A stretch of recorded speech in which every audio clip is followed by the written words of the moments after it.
Hey guys, it's Gabby. Today I'm going to be showing you a few easy fall nail ideas you can do right at home. Very excited for these because I just love fall and I've been slowly getting into the fall mood and vibes with just the coziness, the browns.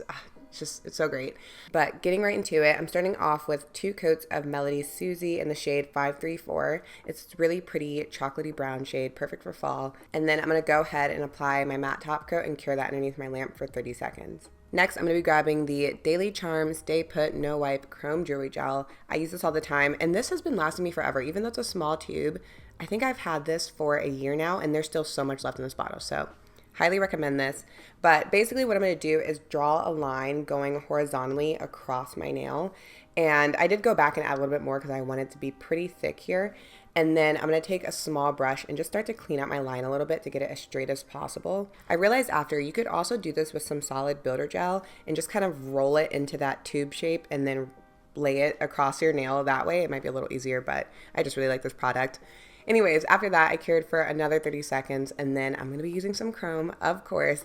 So I'm using this gold chrome. I got this from Amazon. I will have it linked down below for you guys. And I'm using a silicone tool to apply the powder, and I'm just going to rub that on my nail. I'm also wondering if I'm ever going to get tired of using chrome because it's been, I want to say, over 2 years, maybe 3 years now since I've been using chrome a good amount in my designs, and I'm still not tired of it. I love it. It looks so good. You can't, look at that. And something I've been doing lately, after I apply the isolated chrome, I'll take an empty eyeshadow applicator and just wipe over the area just to clean it up before I go in with my top coat.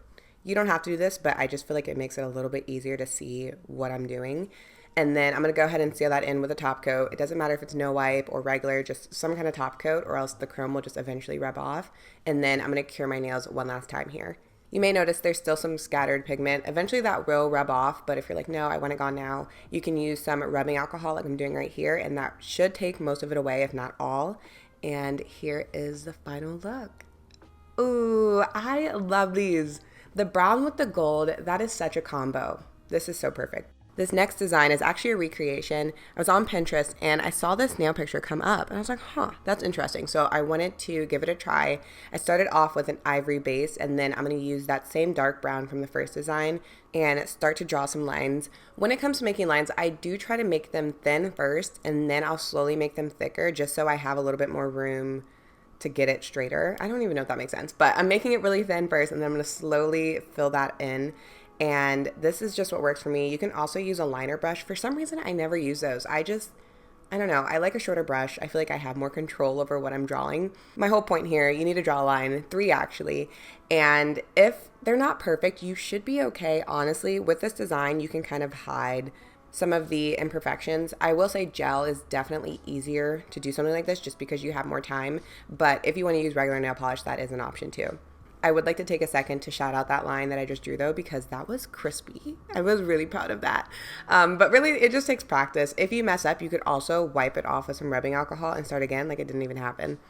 But here's my nail with all 3 lines, and then I'm going to go ahead and cure that underneath my lamp. Next, we're going to add those, what do we even call these? Blob lines? Shapes? Ovals? We're going to add the shapes. And to create these, what I did, I basically made a dot situation and then dragged it over. But it's kind of just a thick line, honestly. I don't know how to describe the shape. I'm really struggling here, but they were actually really easy to create though. And I will say at this point, I was like, oh gosh, this kind of looks like a football, especially because I did the lighter background and the brown. So I went ahead to the side to see what this pattern would look like just in case I needed to just scratch the idea completely. But once I did these 2, I was like, okay, I think this has potential. So I did go ahead and finish the entire nail. This is one of those designs. It's not necessarily hard, but it is time consuming. So keep that in mind. You could also just do an accent nail or just a few nails like this, but I was committed. I wanted to do the entire mani just because, and it was satisfying for me, but I know not everybody wants to spend forever on their nails. And another thing I did, after I made a few of the shapes, I would go ahead and flash cure my nails for 10, 15 seconds, just so it would set in place and I wouldn't have to worry about accidentally messing it up as I'm doing the pattern. So optional, but I would definitely recommend doing that. And here's how it turned out. I like this. This is so different for me, and I feel like from this, I have a few other ideas in mind that I kind of want to try out with the same concept.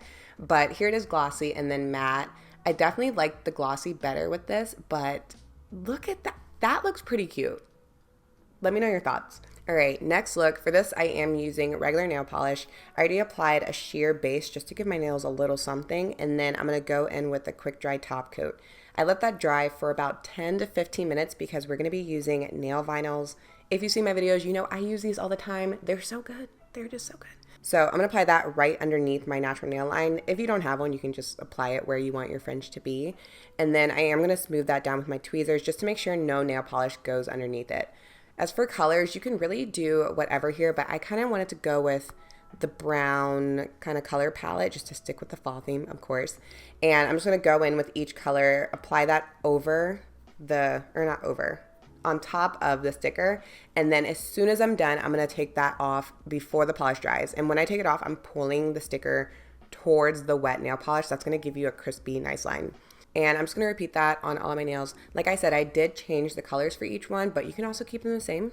Either way, you want to work one nail at a time because if you're doing one nail and then you move on to the other nail, that first nail is going to start drying, and that's when the line normally doesn't get as clean when you go to take off the tape. Originally, I had a completely different idea with what I wanted to do with this design, and I ended up last minute changing it to do a half moon, and I'm so glad I did because it looks so cute.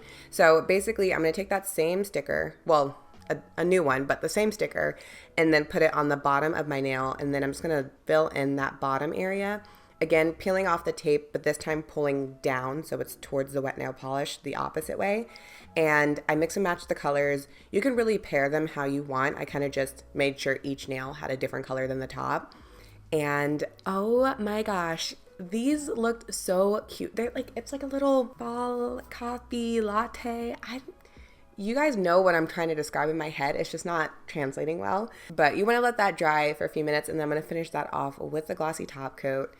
I really like this one too. I really can't pick my favorite because I feel like all of these give such a different look and vibe to them, but they're all very fall. So let me know which design is your favorite. Hopefully this gave you some inspo, and I will talk to you in my next video.